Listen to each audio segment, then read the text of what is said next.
Hi, everyone, and welcome to the special simulcast, the Neil Haley Show and celebrity interviews live from the Grotto with Greg Hanna. Greg, what's going on, man? How are you? Hey, I'm doing great, Neil, but I'm really excited to talk to one of my favorite gentlemen rock stars from when I was growing up, Mr. KC from KC and the Sunshine Band. Hi there, How are guys. you? How are you? Hi, Casey. So, what? It's got to feel unbelievable, to get out there and talk about these things again. Your music just lives on and on, doesn't it? It's been pretty interesting ride, yes, for sure. All right, Greg, go to your first question. That's fantastic, Neil. Did you send me a list? Because the first question I was going Yeah, to ask is, how did you even get involved with music to begin with? I grew up in a musical family. My mother and her sisters did radio commercials and stuff, and I had cousins that were some of them were doing gospel records, and some doing some other other music.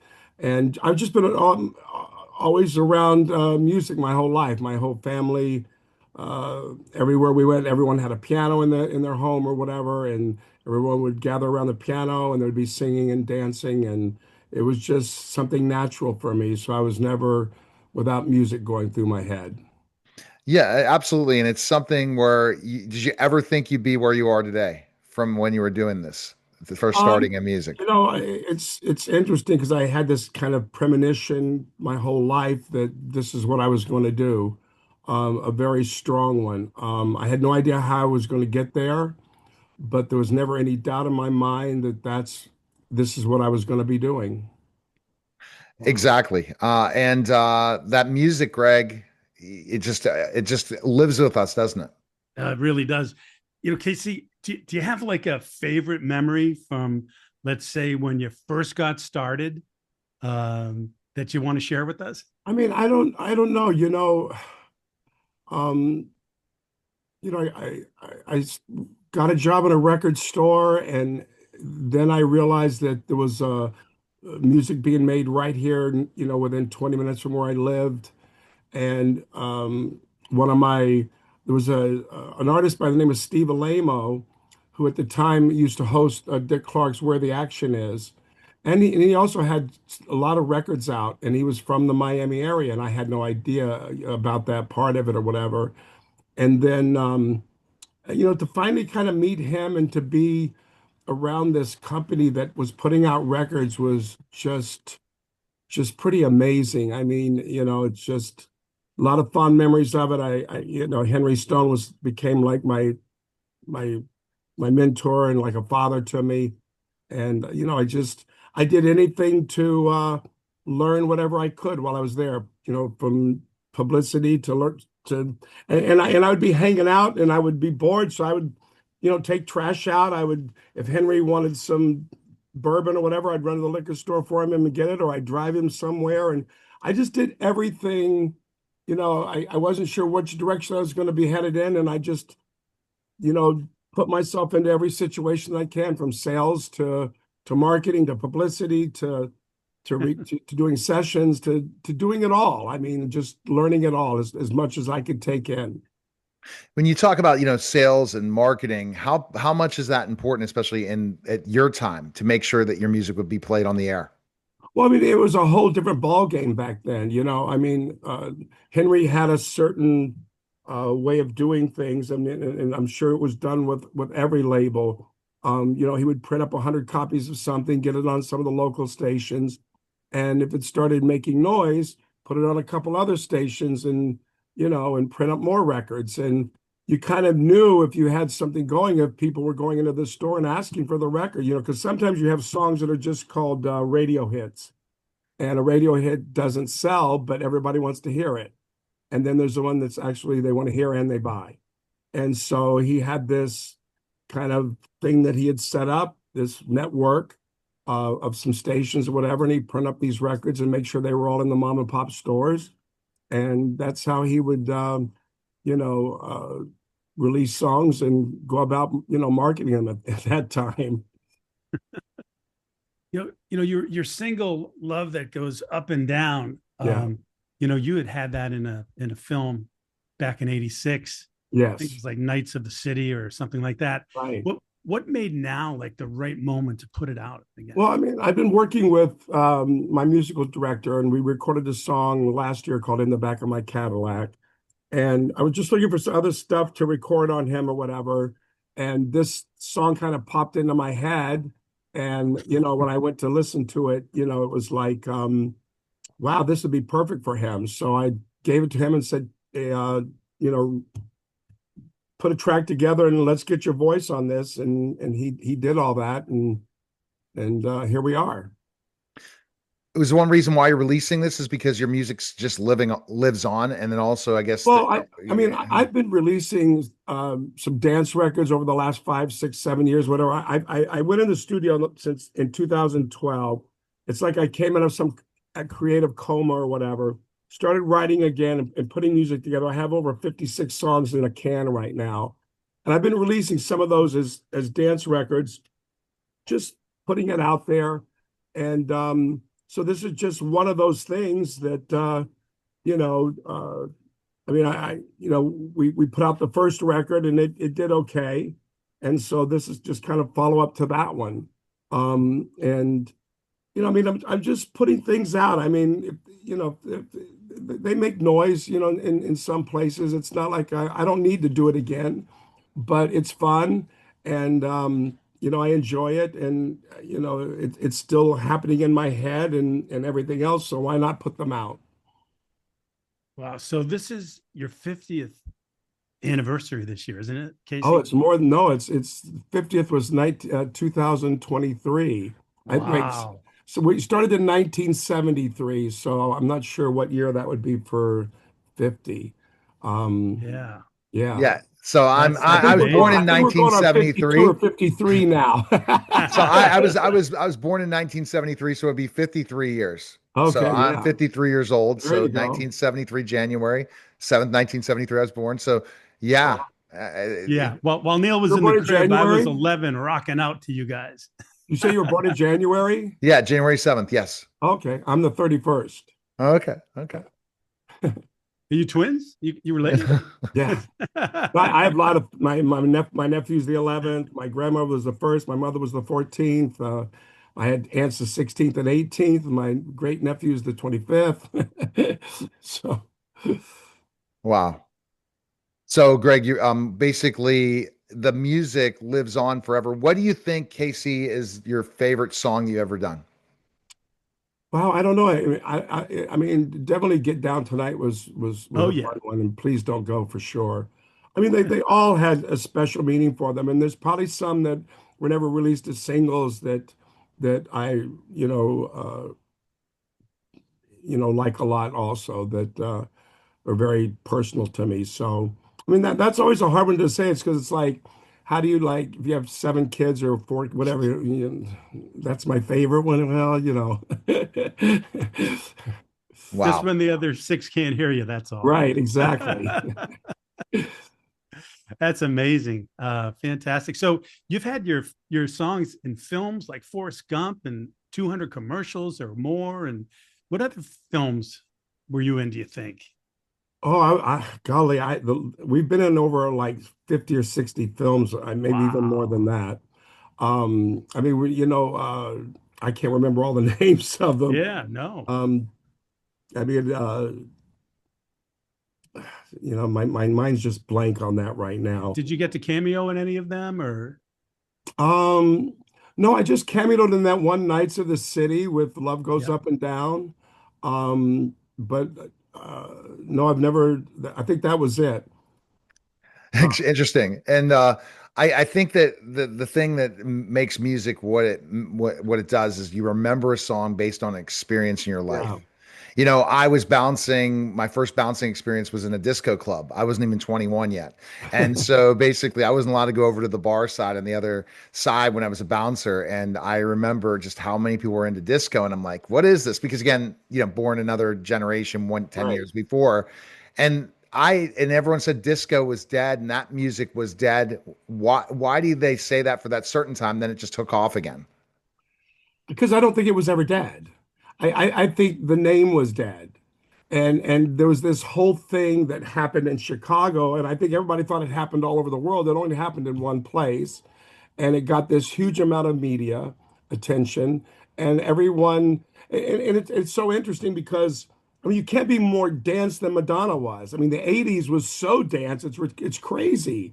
And then look where we are now. I mean the clubs hold 5 and 6, 7,000 people. They have these huge DJ things, ultra festivals and stuff now, and the DJs are making $1 million or more a show. I mean, it's definitely not dead. I mean, every Bruno Mars record, Justin Timberlake, Rihanna, Lizzo. I mean, the whole list goes on and on of dance records that keep coming out. If you want, I just think, a word disappeared. I mean, I know Donna Summer and I were a little on the fence about that for a while, but yeah, I mean, why it got this negative uh, thing, I have no idea, unless it just was negative because of the media thing that happened in Chicago, and then when they burned all the supposedly the records or whatever. Isn't that crazy? That's what it was. And then there were so many people that loved it. That's Yeah. go figure. And they were able to do those trends and say And music people would didn't die. stop loving it. It's like, I, did they make it go underground for a moment? I don't think so. I mean, it just, the impact of it for me was great. I mean, the clubs got bigger, they got better, and the songs kept coming. They just renamed it New Wave or whatever that was, that in the beginning of the 80s. I mean, Wow. it just Wow. became Wow. more electronical for sure. Electronic. Yeah. So you're still playing like what, over 100 shows worldwide? I do about 60 to 70 a year. We just Wow. got back from Chile yesterday.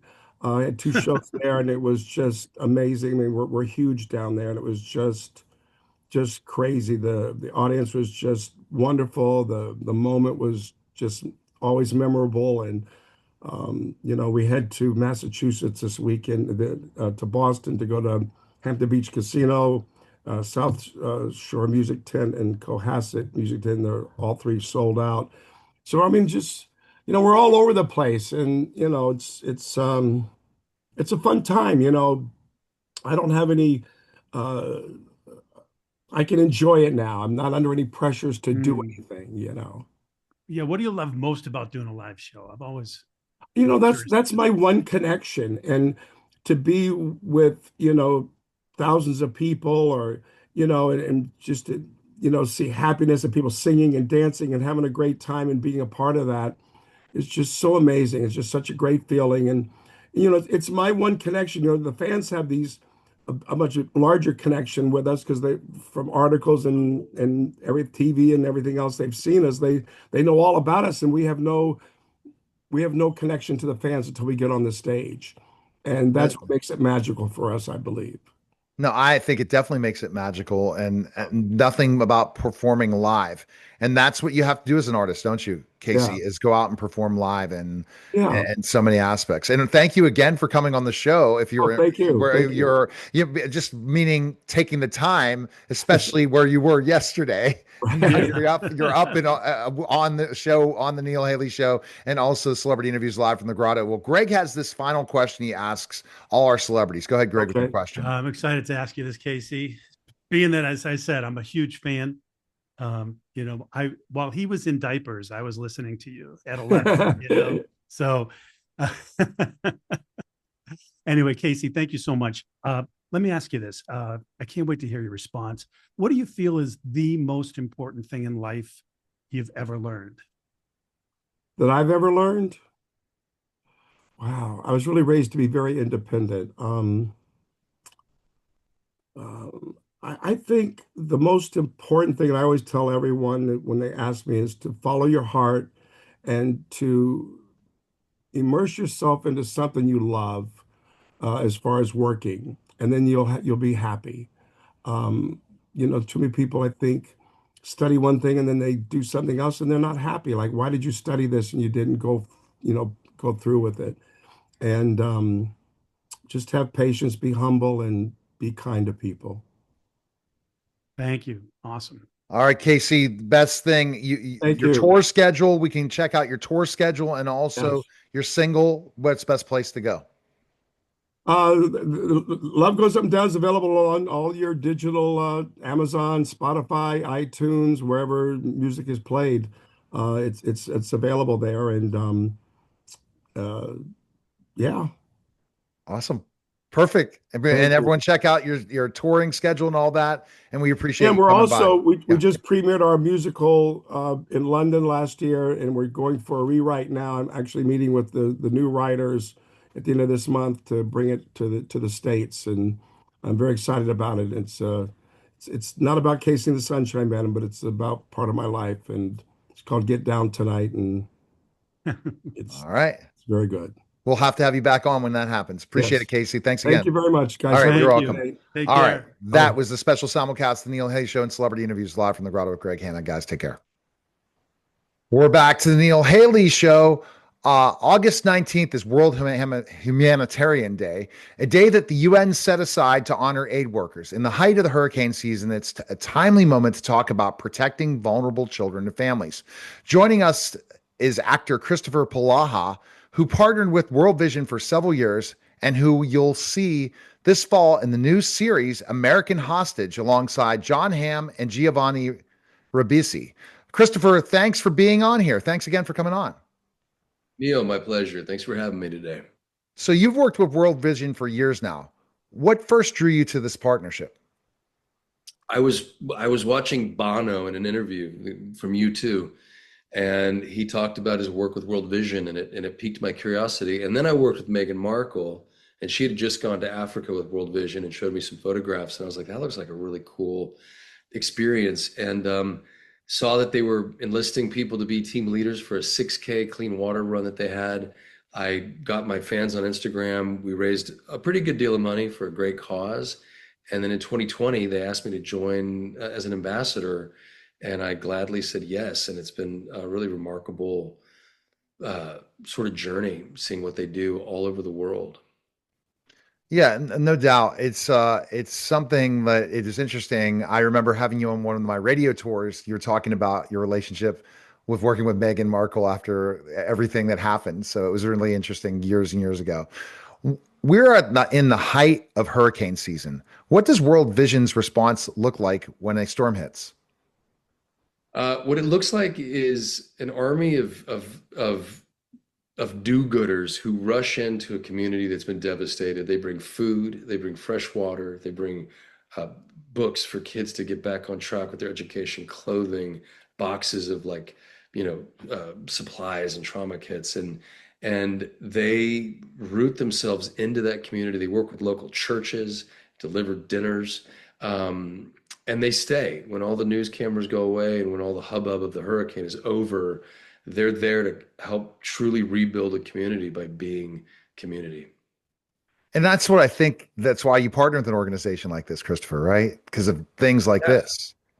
yeah, absolutely. I mean, we're not always able to just pick up and go and do something. So the easy thing is to, if you can't give time, you can give a little bit of money. And World Vision is that really great go-between of being able to stay home and then go to worldvision.org, go to the gift catalog. Like my wife and I design bracelets, and which are handmade in India. You can buy the bracelet, and the money goes to the World Vision Fund, and then that fund puts people out, volunteers all over the world who go and then do the work. So it's a great way to partner with an organization that's tried and trusted. They've been doing it for decades. And it really is remarkable. And if you go to worldvision.org, you can read all about it. You can see what they're about and get to the bottom of it. Absolutely. So, I mean, I'm going to be excited about a new series to watch. Switching gears, tell us about American Hostage and what can you share about your character? I play a guy named Dick Hall, who was taken hostage by a man named Tony Kuritzis for 63 hours. This happened February 8th, 1977. He was taken hostage for 3 days, and in that time, Tony called the local radio station, and a guy named Fred Heckman, who was a local celebrity, answered. And Tony wanted to air his grievances on the air. He wanted to go live. And Fred Heckman said yes. And the whole thing was broadcast live. It is a story that's almost too wild to be true. All the different machinations, all the different layers of it. And the writer Sean Ryan, who did The Shield and The Night Agent, and Eileen Myers, wrote 8 incredible episodes of television, and the tension is so tightly strung from episode 1 all the way through to 8 that you won't you won't be able to turn away from it. It's really incredible television. How did you prepare for that character? I read Dick Hall's book. He's got a book about his experience. He wrote it 40 years after the fact. He never talked about it, never did interviews about it. Um, and and then I just sat and I got to just really dig in and work with Giovanni Ribisi, who's an incredible actor. And he just every delivery, every time he delivered something, it was a little different. And to just be present with somebody and to really listen is a gift as an actor. Yeah. And then how was it like on set with John Hamm and Giovanni? They're both incredible actors, and John Hamm has the Midas touch. Everything he touches turns to gold, from Mad Men to Friends and Neighbors. Uh, and this is a role that I don't think anybody has seen him play yet. There's a vulnerability and there's a sensitivity to this character that he's playing, which is going to be, I think, a real nice surprise for people who are fans of John Hamm's. And then, Giovanni, it's the role of a lifetime, and Giovanni absolutely crushes it. So to see these guys, really duking it out. And Adam Arkin had this great idea. Adam Arkin directed the first 4 of 8 episodes. And he said, what? Let's do it all on the same stage. Let's make the telephones actually work. Let's Yeah. get 2 camera crews and we'll film, Giovanni and Chris in one room and John and all the radio station in another, live at the same time. So we filmed it like a play, but we were able to film sound and audio, I mean, sound and visual at the same time in real time, versus shooting all of John's coverage one day and then Wow. all of, Giovanni and I's coverage on the other day. Everything was happening in real time. So it was like a war room, and it was very exciting. And it seems like you're looking at things from a different lens than an actor, because it's been a really busy year for you. And you also had your directorial debut with Mimics, starring yourself as well as Stephen Tomblonsky and Chris Parnell. Talk about that.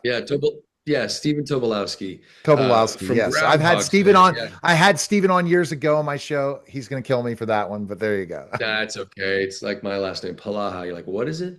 I've always wanted to make a movie. It's always been the goal. Like, I was always going to be an actor that would parlay into directing. And I was able to do it with Mimics, which is a fun little romp of a movie. It's like Goonies, about a guy who signs a Faustian deal with an entity, and all sorts of wonderful things start happening for him. But there is a cost to everything, and there's a puppet involved, and me doing a bunch of impersonations, and you can see it on Tubi, August 18th, which I'm excited about. I want people to check it out. Well, Christopher, I'm going to definitely be reaching out to you on the back end on this thing, because ultimately I'd love to help any way to help promote that opportunity with you of Mimics, because I'm always doing interviews and always have an opportunity. So where can people go for more information on you and also World Vision? I'm on social media. Look, just type in my name, Polaha, and check it out. And then World Vision, you go to worldvision.org, and really you go and look and just see what they're about, and jump in, because it's a great way to give back. All right. Well, fantastic. We really appreciate you coming by. Thanks again. All right, brother. See ya. See ya. All right. You're listening and watching The Neil Haley Show, and we'll be back in just a moment. Hi, everyone, and welcome to the special simulcast of The Neil Haley Show and $1 Million Minutes with Michael August. Michael, how are you? And I know you're excited about our guest today, aren't you? Good morning. Yes, yes. Now that the NFL preseason has started, we have a veteran of the league, which we all know is almost impossible to get into, but this man is a veteran. And not only that, not only a successful career, but he has successfully transitioned into another career. Welcome, Andre Hardy. Oh, Yes. thank you. Thank you. Thank you for having me. Glad to be here. So Andre, also, his book is Tear the City Down. And what's really crazy, and I think that this is how God and the universe works, Michael, is that his next book is going to be on an NIL deal gone bad, and we haven't really announced to our audience yet, and we're not going to on this podcast, but later that we're going to be getting involved in some of this NIL stuff. So go figure. But go ahead, Michael, with your first question for Andre. It is a fun time indeed for all of us. So, Tear the City Down is your debut crime novel. Yes. What sparked the transition from your career on the field to writing crime noir? I've always been a bit of a nerd. I've always had a book in my hand. And even during my career, I was always reading. It's like a habit for me. And I got a hold of Walter Mosley's Devil in the Blue Dress at some point and was just completely, blown away. I'd never seen anything like that in fiction, and particularly seeing a man with my color skin, being at the center of a novel, and he is this great character with so much agency. And it occurred to me, dang, maybe I'd like to do that someday. It didn't happen right away, but that was the genesis of, yeah, man, I wonder if I could pull that off. Were you always a reader? Always. I was just doing an interview now, and I can go back to my very, very first book. We used to get these sheets in like the third grade where you mark down the book you want and you run home and you ask your parents for the $3.50 to buy the book. And the very first book that I bought, as a matter of fact, I have a copy of it. All right, he's going to go grab his very first book. I love the fact that he's such a reader. That's awesome. Yes. Yeah. This book right here. I don't know if you can see it. Yeah. Okay. Oh, kind yeah. of. Yeah. I see it. Okay. Yeah. Yeah.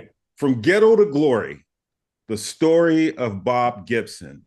So I get this book, and inside of this book, Bob Gibson is telling this story of being he's a poor kid and the family doesn't have money, but he gets a scholarship and he goes to college, and college is his way, to professional sports. And I went, oh,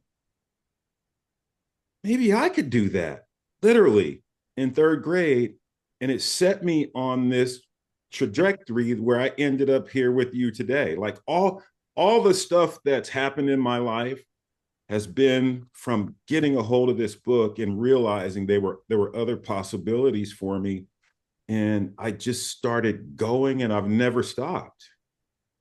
And I think that going and never stopped attitude is what makes successful people and display in the NFL. It is the first time I've interviewed an NFL athlete, and really just going to be talking more about books. But that's a commending. Right. That's a commitment to you. So you were previously written for the Los Angeles Review of Books and other publications.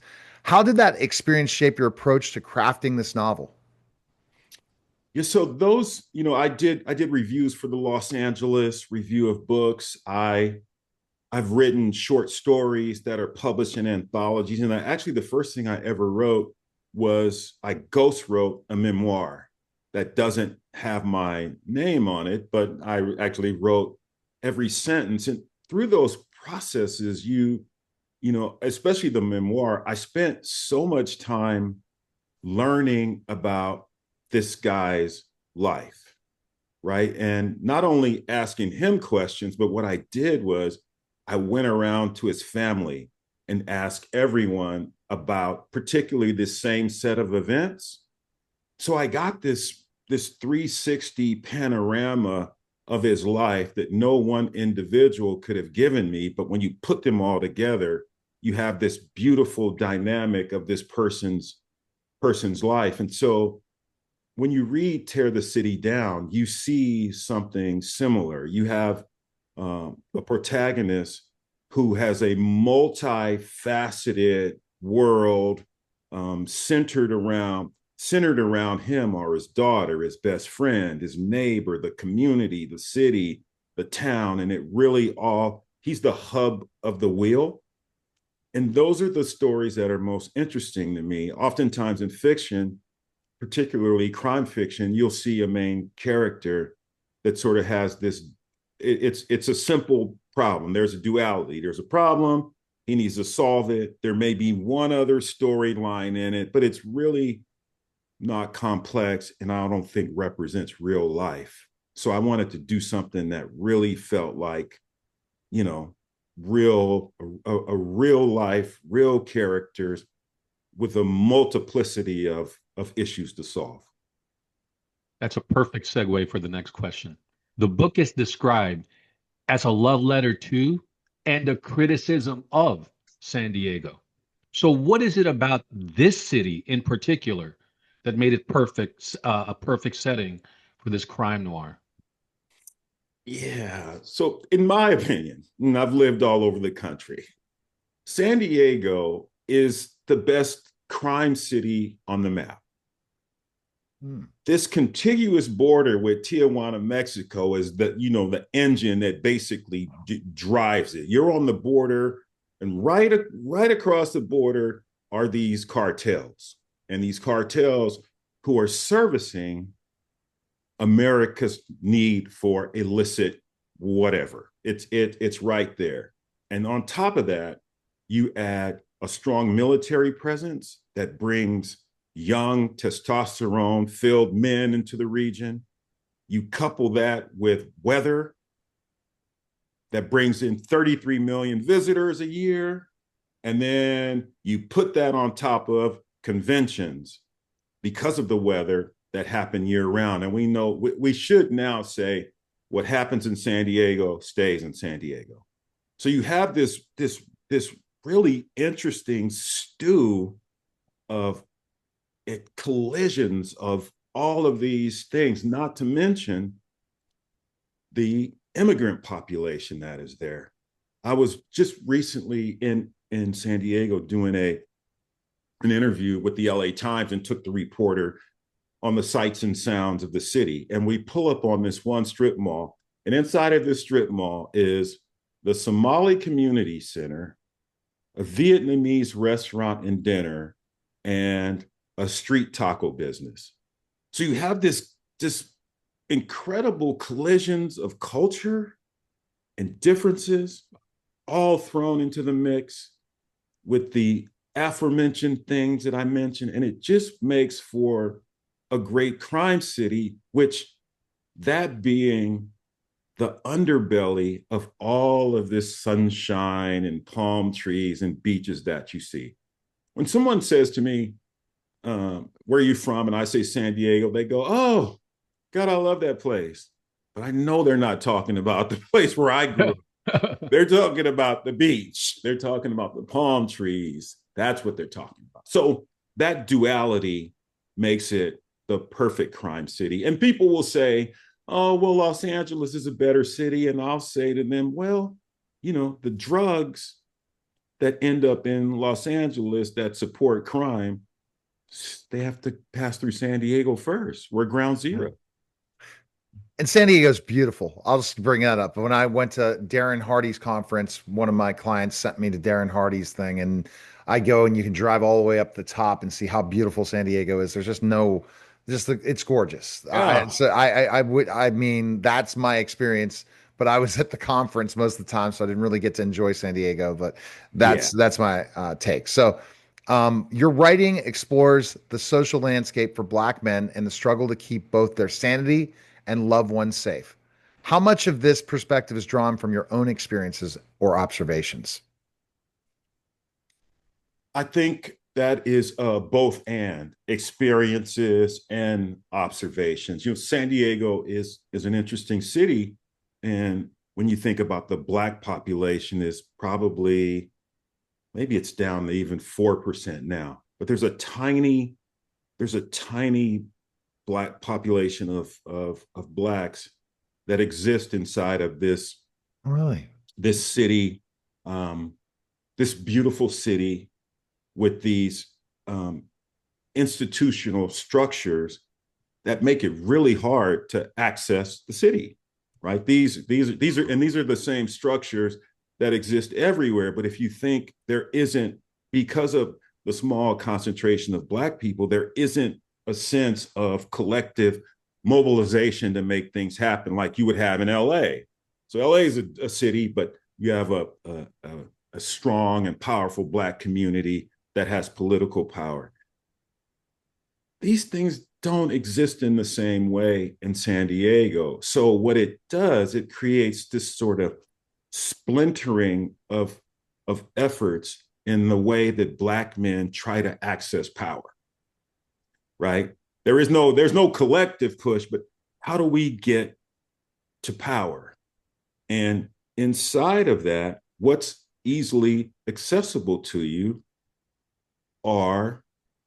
is that engine that's just across the border and the things that have to do with that. So oftentimes that could be drugs, it could be weapons, it could be sex, the sex trade, and all of the ancillary things that go along with it.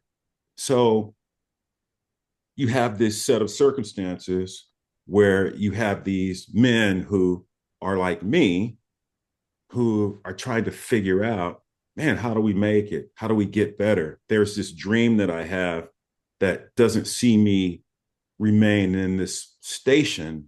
What do I do, and what do I do about it? And those things that are easily accessible are oftentimes things that are illicit. And so I grew up in and around those things.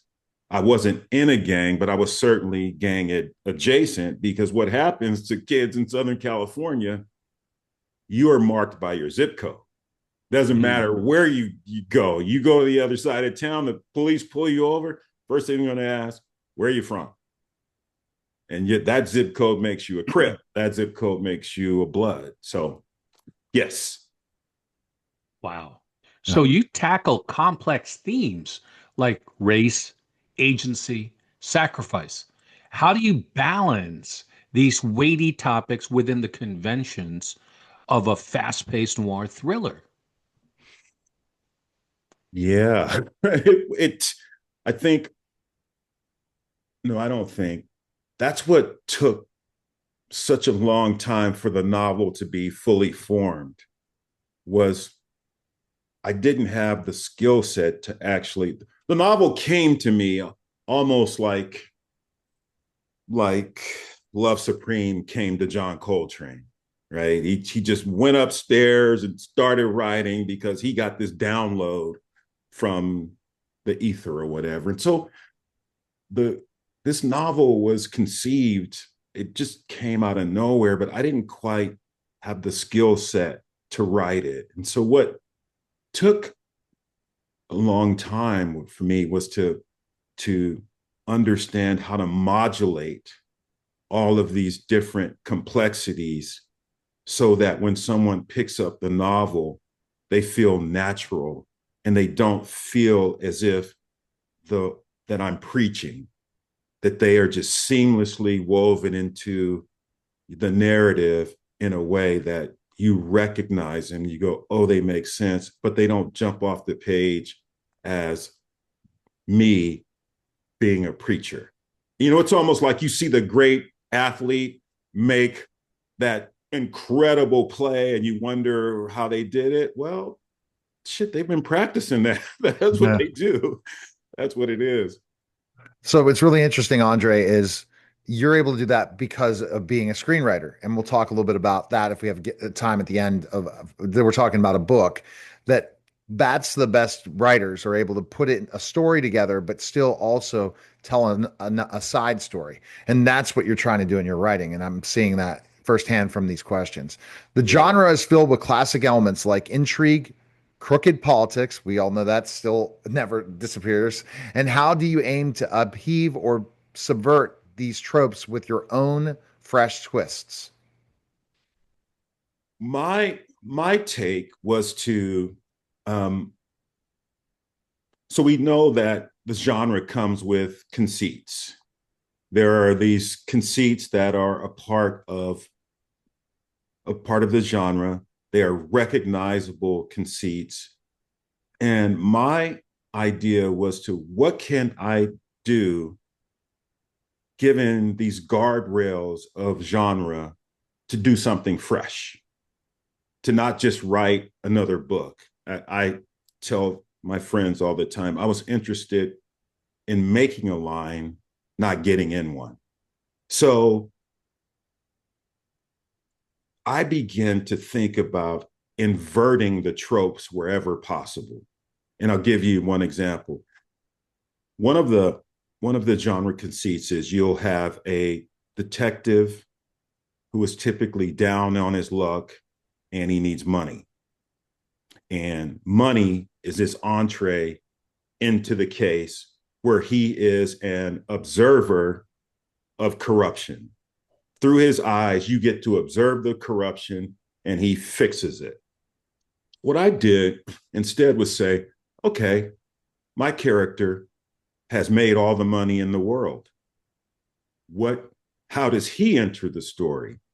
And so my character enters the story via a moral wound. He has this pain inside of him that he cannot shake. And he takes this job because he just wants to feel better. And inside of that, he is not an observer of corruption. He's been a perpetrator of it. This has been his life. So he's not an observer, he's in it. And this has been his thing. And so it asks questions about karma, right? Every choice that we make counts. And then what is the cost of retribution? What does that cost you? And so it was really throughout the novel, when you read it, you'll notice that mostly all of the tropes are inverted. So a few minutes ago, you brought up Coltrane. Beyond the crime plot, you weaved in elements of jazz and football and parenthood. How did these personal interests influence the world building of your story? They say write what you know. So I took it to heart. I know football. I'm a John Coltrane disciple, just as my character says in the book. And fatherhood is always a question that I wrestle with. But again, these are tropes, right? There's always jazz in crime fiction. You'll notice that Bosch has a daughter. There are Easy Rollins has a daughter, right? So these are all things that you find in crime fiction. And so when I began to invert the tropes, if you think about jazz, right? Detectives, there's youth. Harry Bosch likes jazz. So I thought, okay, great. Well, my character has the first and last name of perhaps the two most famous musicians in jazz. His first name is Coltrane and his last name is Davis. So that said, he doesn't like jazz. He is jazz. And so as he moves throughout the novel,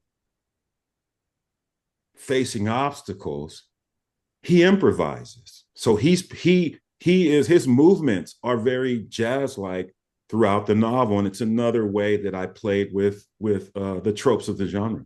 Okay. It's interesting you bring up Bosch. Also, the Lincoln Lawyer has a daughter in it too, and they show that specific thing, showing that family side, especially in the crime thrillers. It's shown. There's even one now on Apple TV where the main character, Lucky, is the daughter, but the dad is the one that got her into crime. So Right. always it's interesting things. I could see that your goal with this book, and this is not one of my prepared questions, but you want this to probably be a movie or series, right? That's a goal of yours, right? Yeah, as a former screenwriter, I started screenwriting first. I tend towards, theatrical and cinematic, ideas. Yes, sure. And just I'm going to jump on another question, just because I know a little bit about you reaching out on Facebook. the stuff you're doing. So you are still a screenwriter, right? Or you're still doing? Yeah, I recently co-wrote a reboot of The Invisible Man with it was executive produced by my good friend Resma Menakem, co-written and directed by Vincent Ventresca, who was the star of the original series. And so we've got Paul Ben David is in it. It's great. It's great. It's screening in Los Angeles on the 20th. And I'm gonna be there. I think you're gonna go check it out. I'm gonna be there. Yeah, Yeah, that's right. that's the crazy thing. Go Yeah. figure. I didn't know I'd be going to another screening after being in a film festival for 2 days. Now, so that question in so many ways is that screening, is that independent, or are you guys looking to go with distribution on this one? So both ends. So we did it independently. We raised the money to do it, and the idea is to figure out what the next steps are. Do we, want to raise the money to make it ourselves? Do we want to partner? Do we want to sell it? I think it'll all depend upon the reception and the appetite for it. I think that it's stellar. It's fantastic. It's beautiful. The concept is incredible. The Invisible Man, we've weaved in the Ralph Ellison theme. We've also weaved in the theft of Henrietta Lacks helicells. That's also a part of it. Oh So it's wow. great. And so by picking that Invisible Man, even though it's been made other times, doing an independent release of that is a little bit more of a challenge, right? You're taking a story that's famous and has gone with high budget to something smaller.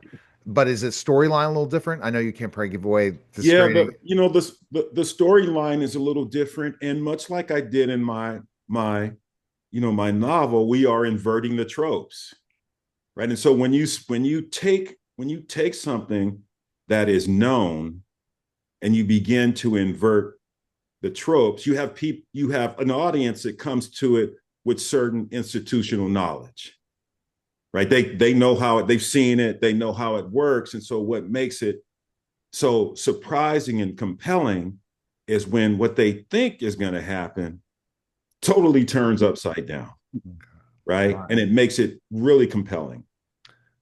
So, Michael, any questions NFL wise? We covered everything on the book. Anything to cover NFL? Do you want to ask him? Just one question. What top 2 or 3 things would you say you came out with that whole experience? This is what I walked away with from my NFL career. These are the important lessons. What I walked away from my NFL career was the lessons learned on the journey, which are identical. I took those lessons and applied them to writing almost to the T. And I'll give you an example. One thing you learn playing football, if you're going to be good at it, you have to train. And you don't train when you feel good. You train every day, irregardless. The same thing. You don't write when you feel good. If if you're waiting for the muse to come and so that you can write, you'll still be waiting. And so that regimen, that discipline, I just transferred it over onto my writing journey. And I think one of the things that happened for me and having that journey and that experience of being humiliated in front of thousands of people, to getting my clock clean, to not being good enough, to have coaches, chew you out and make corrections in front of a room full of your peers. It really taught me how to take notes, right? And taking notes is the key to writing a good book. You have to be able to take notes, not have them derail you, and stay on track. And that leads me to the last thing, dealing with the inner critic. If someone says to me, what's the best thing I could do to write? I would say, gather knives, guns, ropes and chains, whatever it might be, go inside your head and subdue the inner critic. That's what you got to do. You have to do something with the inner critic in order to be able to come to your terminal every day and write, not knowing what the outcome will be. And you won't do it if you don't think it's possible. And if and the only way that could happen is you've got to deal with that inner critic that we all have, that one that tells us no matter what, you're not good enough. I saw something today. A guy they found Octavia Butler's notebooks. And inside of the notes, she had all these affirmations. I am a great writer. I am going to be on the New York Times bestsellers. Even someone as brilliant as Octavia Butler was finding ways to deal with that inner critic. Wow. So that affirmation thing's so important to really understand, to get to the next level. You work so hard for it. You put all the time, you continue to put the reps in. And at the end of the day, there's no crowd cheering you on. You have to be your own cheerleader, but you also have to be the one that continues to affirm you're on the right track. Yeah. And then I talked to a lot of authors. I talked to a lot of people. I said, you got to put the work in. I didn't just come and get a nationally syndicated show. I didn't come and just can get celebrities on my show any day and have the connections I had. I had to put the work in where I never made money at all. Right. I had to put the work in where I'm up late in the night and morning just trying to get this going. And then after 20, 30,000 interviews, and people want it to happen overnight. It just doesn't happen overnight. It doesn't. If it did, everyone would be doing it. It would be easy. Like, everyone would have your show. Right. Everyone would do it. Or everyone would do this. Or everyone say, I can easily do this. And that's the problem we have is patience, staying the course, continue to build your mastery. Then the results come. And they come sometimes a lot later than you expect. So what's next for you in writing, Andre? So I am working on book 2. As we talked about earlier, it'll be book 2 of the Coltrane series. I have a great idea for book 3. So I've got 3 of those. And then there's a dystopian novel that I'm really interested in writing that's been percolating. A novel set in 2070 Los Angeles, and the world is falling apart. So I'm going to continue to write. I'll probably take my last breath at a keyboard. Wow. So okay. This is truly, I mean, it's oozing out of you. It is your passion. Oh my God, man. This is the most unbelievable thing that's ever happened to me. I get to actually wake up, do my meditation, and then come and sit here and be in this is recess for me, right? Remember we'd be in the classroom, we couldn't wait for the recess bell to ring. Man, my recess is all day. I mean, that's great. Come on. That's fantastic. Okay, best place we can go, Andre, for the books and all that. Where can we go? Yeah, so you can go to andrehardy.com to purchase the book, but I encourage everyone to please support your local independent bookstores. Keep them alive, support them, spend your money. Go to independent bookstores. So if you have an opportunity and have a choice, please go to your local independent bookstore. All right. Thanks again, Andre. Appreciate it. That was a special simulcast of the Neil Haley Show in $1 Million Minutes, guys. Take care. Hi, everyone, and welcome to the special simulcast of the Neil Haley Show and celebrity interviews live from the Grotto with Greg Hanna. Greg, what's going on, man? How are you? Hey, I'm doing great, Neil. How are you? Fantastic. I'm excited to talk to our rockin' sock'em guest today. It's going to be amazing. Yes, our guest today is Butterbean. I mean, amazing story to become a professional boxer. And I even remember watching the story of him when he went to the WWE and knocked out a lot of wrestlers. I mean, ended up knocking out a wrestler at WrestleMania. How are you, Butterbean? Thanks for stopping by. Doing great, doing really good. All right, so go ahead, Greg, with your first question for Butterbean. Yeah. Hey, man. So it's been an amazing pro boxing journey for you. It's different from a lot of other people. And let me just ask you one quick question. Like, who's like the most famous boxer that you ever fought? Probably Larry Holmes by far. Very cool. And how was that? How was that fight? You know, I had him terrified. I mean, he run the whole time. So I mean, it was you know, it's a big. You know, when you're fighting somebody of the top 5 fighters of all time, yeah, it was a pretty big deal. Yeah, no, exactly. That's what I wanted to talk to you about that. That's pretty amazing. And real quick question, again, before I pass it back to Neil. Hey, did you think that you were going to have such a huge following as you have when you first started out? You just never really know. I mean, it's just very fortunate that you know I get the people that want to watch. Who want to watch a real fight. You know, somebody went out there and fought as hard as they could, and you give that to people, you'll get a following. Yeah, so let's go to this Butterbean and that journey.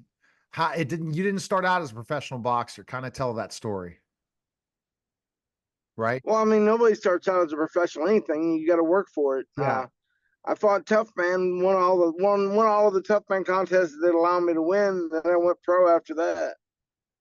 Yeah, so going through that Tough Man, when you talk about Tough Man journey, not everyone that went professional boxing went through the Tough Man. How did that prepare you for professional boxing, you think, being in the Tough Man types of context? It helped a lot. It helped, you know, being in front of people. You learn a lot from the Tough Man. You know, you learn if it's for you or for not for you. Yeah, absolutely. Okay, go ahead, Greg, with the question. Yeah, but I mean, hey, real two quick knockout questions for you. What was your fastest knockout? Well, 3. What was your fastest knockout? What was your favorite knockout? And what's your most memorable knockout? Probably all this. Well, there's 2 different ones. My fastest was like 8 seconds. Very memorable one also. And then a guy named Louis Monaco was a really quick knockout. That was very memorable. Monaco went on to fight a lot of big names. He knocked out Buster Douglas, knocked out Kevin McBride, which both them guys knocked out Tyson. Okay. Wow. And I think that the way that you definitely were really, you had a really hard knockout punch, right? Kind of explain to people, you know, that they looked at I've you knocked and out a lot of thought folks. I mean, I'm not the one to explain to people. It's people I knock out the one that have to explain it. But yeah, I hit pretty hard. you hit pretty well. I remember you said you hit pretty hard when you took out one of the smoking guns in WWE and you knocked him out fast as heck. And after he would won the toughen up and he fought some really tough boxers because I was watching that on Dark Side of the Ring. But when you talk about specifically enough your fighting, what do you think made you such a great fighter? Do you have mentors that helped you, or I went out there. I went out there and gave the people that won. I went out to fight. I went out, give them everything I got. I didn't want to dance and strategize and play the boxing game. Just who could hit whoever the most and just touch them and move. I wanted to knock somebody out. Okay. Hey, Butterbean, is there anybody that you wanted to fight that didn't or wanted a chance to fight and hadn't? Tyson's one I've always wanted to fight. I've always wanted to fight Tyson. Now I'd love to fight Paul just because he said some smart ass stuff about me. Jake Paul, I'd love to knock his ass out just to shut him up. Yeah, isn't it crazy? There, he's calling you out, and you say, "What do you think of the Pauls as boxers, Logan and Jake?" You know, I mean, Jake want to fight. Jake's the one that made the comments. You know, they're coming along. He's coming along as a boxer. He's progressed a good bit from where he started, without a doubt. The whole Tyson thing, the thing's a scam. I don't think it ever meant to happen because he's got a fight coming up. It's a very tough fight. No promotion company in the world will let that happen. I just don't think it's ever a real fight. You don't think it'll ever?